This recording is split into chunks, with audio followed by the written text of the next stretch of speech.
ॐ गङ्गणपतये नमः। ॐ गङ्गणपतये नमः।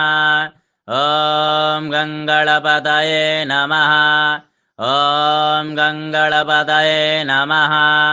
ॐ व्याख्याय कुबेराय वैश्रवणाय धनधान्याधिपतये धनधान्यसमृद्धिद्मे देहि दापय स्वाहा। ॐ वं श्रेयं ऐं ह्रीं श्रीं क्लीं गणकायै नमः।